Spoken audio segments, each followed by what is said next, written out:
I go to like the bathroom for like one last time before I go out to race, and then I just like look at myself in the mirror and be like, okay, you're not leaving this place without a medal or without something. And just kind of tell myself that, and then go out and hopefully do it. You've kicked off this summer in a whole other gear though, haven't you? You recently just broke the British 800 metre record, which comes off the back of breaking the world indoor 600 metre record earlier this year. One race can change your life, and one race that definitely changed your life was that casual 800 metres at the Tokyo Olympics, where you won silver at just 19 years old. Walk me through what that was like. Like, what was going through your head, your body, your soul when you were crossing that finish line and you got like a PB, national record, like beating Keely Holmes's record that was like 25 years old? Like, what was going through your mind? I think I definitely was in shock. If anyone who's seen my reaction from that video was like, oh, because I was just going out, what? Maybe at the time I didn't realize how much of a big deal it was then. Because I remember thinking in my head, like, when I looked up at people like Jessica Ennis when I was younger, who's got Olympic silver, Olympic gold, and I'm like, now I have one. It doesn't make sense to me because it's up people I looked up to. So I think now I just wrap my head around that. No, you are an athlete now, and that's been a really fun process. But yeah, I was just in shock, and that was probably one of the best years of my life. So much fun and just no pressure, and just turn up to races and try and do the best I can. Coming out with some silverware. Was there a moment maybe afterwards where you really realised how much your life changed through the Olympics?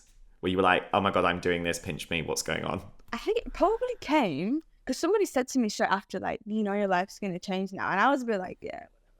Like, no. I've just got a new accessory. What are you talking about? That's it. Yeah, I was like, I don't really think so, you know. I was fortunate. I was about to sign a new Nike deal, and then I stopped going to university. But then, yeah, maybe a couple months later, I was a bit like, it's called the Olympic come down, and probably heard, and I was a bit like, nah. But it's actually a thing. It's definitely a thing of experiencing something so high. Getting that high again, it makes it what used to seem so exciting not so exciting anymore. Which sounds a bit mental, but that's the best way I can describe it. So I think it was just processing the absolute high and not getting too low, but then also realizing, yeah, things have changed a little bit, you know. You're not a uni student anymore. You don't live at home. Training is now a full-time job. There's only the next year I realized there's maybe going to be slightly different expectations, but just also making sure I was still 19-year-old was the philosophy of that year to just keep me grounded and keep me going. And it's been a long journey for you to get to this point from when you started out to now. Mm-hmm. Let's take it back to the beginning of your athletics journey. When did you first start out in sport, and when did you really get that bug for competition when you were like, I'm getting my teeth into this, I'm going for it? I was good when I was younger. I used to swim a lot, so that was like right on my fitness problem and stuff. And then I had a few things myself. I had to get some surgery and stuff, and it put me out for a while. And then I was just like, I don't want to do it anymore. Like it almost scared me. I guess you've got to be comfortable being uncomfortable. And then at that point in age, I didn't want to be. But my parents did the right thing. They didn't put any pressure on me. They were like, you know, do whatever you want. So I took it as a fun thing for a while. And then once I started getting my fitness back and blah, blah, blah, very quickly was like, oh no, this is something I actually really want to do. So I got my first national title when I was 15. And I remember the following year, I was saying to my dad, there's a GB youth team that I could have made because I was old enough. And I was like, I want to make that team. And anyway, I ended up winning the European Youth a year later. So I guess from that point on, I just kind of took it more seriously and also had a lot of fun with it as well, but definitely put more focus on it too. So I missed my prom. After prom, I missed that for European Youth, which it was a good idea at the end. At the time, it was a good idea, but I kind of sad I missed it. Oh my God. I mean, missing out your prom to go to the European champs. I mean, babe, the struggle is real. I'm not sure which one I would have picked. I know. My cousin went in my prom. I went to my prom, but I didn't go to like the after prom, which everyone knows that is the best bit. So I was quite sad, but it was worth it because I did win the European Youth, so all good. I love it. You traded the prom outfit for a very different outfit. Yeah, I did. When you think back now to when you're sitting here today as a multi-medal winner across the world champs, across the Olympics, across European Championships, indoor, outdoor, you've achieved so much already. But when you look back at your journey, what do you think have been some moments that have truly made you the athlete that you are today? I think a big one for me was probably lockdown. In lockdown, I struggled so much to keep training. I was only young. I was 18, but I feel like as any athlete, if you're trying to go for something, it feels like the world's ending in your own head. So I remember one time it was in lockdown, and at first I thought, oh yes, like I don't have to get up early. I can just kind of like go train at 11 instead of like 9 a.m. because we're all locked in. But then quickly that 11 a.m. became 5 p.m. then 6 p.m. and I'd leave it all day, and it made me so miserable. One time I walked out of my front door, sat on the pavement outside and just cried.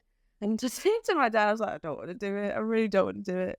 And that's when I spoke to my coach, like for Zoom and stuff, and tried to just mentally get through it. I did race that year, but it wasn't as good as what we started at the beginning of the year. But in the back of my head, I was always like, whatever I do now will help me in the Olympic year. Because I mean, sport is so much about talent, but it's also about mindset as well. And you can't put in a winning performance if you aren't in the correct headspace. It's just impossible. Yes. How have you really shaped and worked on your mindset to get it into that medal winning mindset that you have now?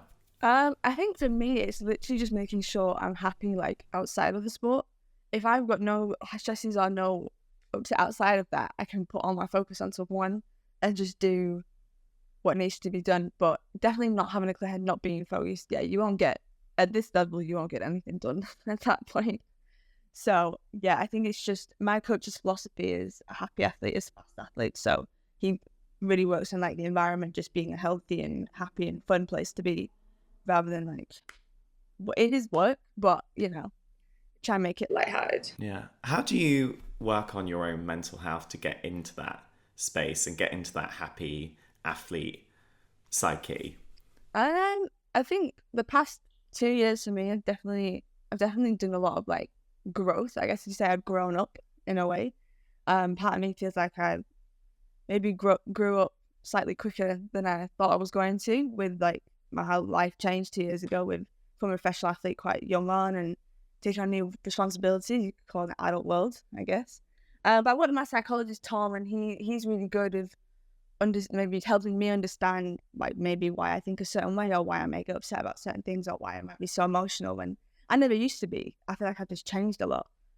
So I think for me it was just dealing with that and actually dealing with it, not just pushing it out to the side and hoping it was going to go away. What is a lesson you've really learned from working with the sports psychologist? When I first went to him, it wasn't really to do with Keely the athlete, it was more me personally. But recently I'd say we probably worked on more of the athlete side of different scenarios and just being ready for that. Some things, maybe in the past I never really had to think about, and now I feel like I'm more prepared for. So when it's like training the brain to be ready for something before it even happens, just thinking one step ahead. And I think that's what maybe will help me in the future now and in the coming season to just be ready for anything.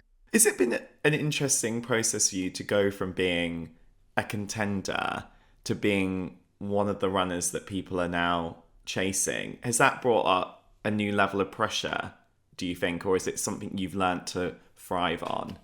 I think it's something I've luckily learned to thrive on, because I kind of like the challenge of maintaining at the top, and it definitely is different. It's definitely harder. I remember, I think it was Mo Farah was saying like getting to the top is one thing, but staying there is another. And when I think about how he managed to do multiple Olympic medals back to back, I'm just like, how did you, like 4 years apart, how did you do that? It's really hard. And it's definitely a whole different mindset. But I've got a good team around me that, if I do lose a race, no one's got a gun to my head. So I'm not scared of losing. It's something that's part of the process. But definitely when I step out, there is that extra little expectation, I'd say. Not maybe pressure, but just expectation. I feel like some people kind of expect me to just win now like that easily. And if I don't, it's like they don't know what to say. But to me, it's fine. It's all part of the process. And the best thing that could happen to me is a loss, because it teaches me way more then you're just going out winning all the time. When we had the fellow athletics queen, Katarina Johnson-Thompson, on the podcast, she talked a lot about the early days of her career, and she described it as literally like having to go out and run in her bra and knickers. And she was like, and it made her feel quite vulnerable about her body at a time when she was really discovering her body, right, for the first time. And, you know, when you grow up, it's a process to become comfortable with your body image. How do you think being an athlete has helped you with your body image and your relationship with your body image?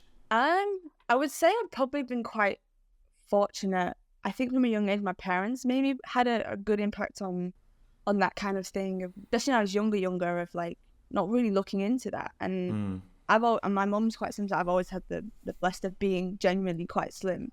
But I think that my only struggle maybe recently would be like, it's one of those general things for athletes, girls, of like just looking really muscular. Some days I'll be like, oh, really lean. I hate looking really lean because I just think I'll look ill. Which sounds mad. But I think, it's just, but that's what needs to be done in order to perform there. So I think it's just accepting that, you might not look how you want. Some people might argue, oh, they might look bigger than they want. I'd argue sometimes to look smaller than I want. I guess it's all perception in your mind of what you think you want to look like. But I think muscular is definitely something that girls struggle with in sport, whether it be from outside people saying things online or in people around you. And just dealing with that and dealing with it. Actually, it's a nice thing. It's not a bad thing, and it's what helps you to do really great things on the track. So I think it's just coming with that. And I know there's something like a percentage dropout rate of girls between like 17 and above that drop out because of their body image, which is quite sad. It's so sad, and we should be celebrating strong females in our society, and it should be held up as something to be celebrated, not something to be discussed online or have outdated societal views of what a body image should be or should look like placed on people, right? Yeah, definitely. I think one of the big ones in athletics is like looking too masculine. There's a lot of comments around that of like, oh, they look like that person looks like a man just because they're built a bit bigger or they've got bigger muscles or this and that. And I think that's the stuff that I'm quite fortunate. I don't really deal with much of that. I guess maybe it depends what event you're in, and if I was throwing a shot put, maybe I would look a bit different. But I think it's just them dealing with that, maybe not trying to look at it, but just be proud of what they've built, I guess. And one of the game-changing items that Nike has also recently released is the Nike Elite Protection Short, which is amazing because when we had Lucy Bronze on, we were talking about this, and she was saying not only is it amazing because it gives you that extra bit of confidence, it's also amazing that it's actually getting us to talk about periods, and a subject that's been very taboo in sports for so long. Do you still think it is a taboo topic in sports? And how do you think we can overcome that? Yeah, I would definitely say so. And I think for some girls, maybe more than others. And I think for me, one of the things around periods and that would actually be the contraception talk. Because I think, and maybe it's a topic that isn't even touched in athletics, but as a woman, a young woman, you may be in relationships, or you may maybe you're struggling with your periods and you want lighter ones, so you choose contraception ways. But they can also have things like you can gain weight, you can lose weight, change your mood swing, change your personality. And then it's like, as an athlete, I don't really want to put something in my body that doesn't belong there, that's going to mess with the hormones and mess with my personality. So I think more research around that for me, because, most athletes don't want to have kids until they're older, but they don't want to get pregnant, or they, like say, we deal with their periods in a different way. I've got a friend that hers was so heavy and so bad that she just couldn't get out of bed. So to deal with that, she's had to go and take the pill option and things like that. And that has a whole other bunch of side effects. So I think it's just finding something or some kind of solution of that, and to talk about that, because, you don't want your hormones impacting the performance. And it's a whole bunch of just rolling topics, but I think it's definitely important to talk about. The only progress I see is just people talking about it, which I guess is the first step. Putting it out there. There was some interviews on the track that fellow athletes did, like Dina Asher-Smith, about maybe her periods causing cramps and things like that. So I think talking about it is the first step. But then, you want to see people do something about it. The doctors of the world get in there and actually, maybe try and find out what the difference is and what maybe can be helped. But for me, like I said before, it's probably the contraception side of things. And I don't think men maybe realize what we have to go through with that type of thing. With can affect our period and our body and even our minds. There's a stereotype of it turning into psychos. So, and I would say that's not our fault. It's the pills talking. So, yeah, I think just more about that, maybe being comfortable with being open about it and finding a better solution for yourself, because everyone's different. That's the one thing that I think we determined that everybody's different. So it's trying to find a generalized that, everyone talks about it, and maybe we can find a generalized solution that can help move us forward. And we need more people like you, because it's so refreshing to sit here and be able to have a discussion with you about this, and for you to be so open about it. And I think it will help. It helps not just athletes, but it helps my girlfriends. It helps everyone when people talk about these things more. Yeah, definitely. Especially for I think the younger girls, growing up when you're like just starting to go through puberty, and the things that happen with the girls, not being ashamed about it, because it's just literally not in your control. Whether that be you forgetting a sanitary product or things leaking through, like it's genuinely nothing to get, and it shouldn't be an embarrassing thing. And I think that's probably another thing why people drop out. If we're out there wearing like shorts and things and something happens, it shouldn't be an embarrassing thing. It's literally human nature. Another stereotype in our sport, which is becoming a mother. And I think I always thought growing up, I'm gonna have to be like 35, have kids when my career is over. It's got to be over.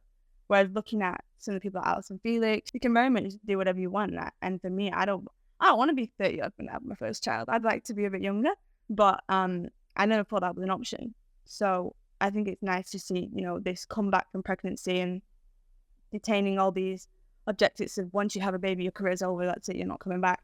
I don't think that's the case at all. I think it actually makes you stronger. Yeah, and it's so amazing to have so many role models who are shattering that completely outdated illusion that being a mother will completely ruin your athletics career, because actually, like you're saying, it can completely empower it and turn you into another level of athlete. Yeah, I've heard a planning gives you a whole new pain barrier. So that's what I've heard. I've heard it's so painful, nothing else hurts anymore. So it sounds like a great idea. Those 5 a.m. starts around the track will never be painful again. That's the rumor anyway. I don't know how true it is.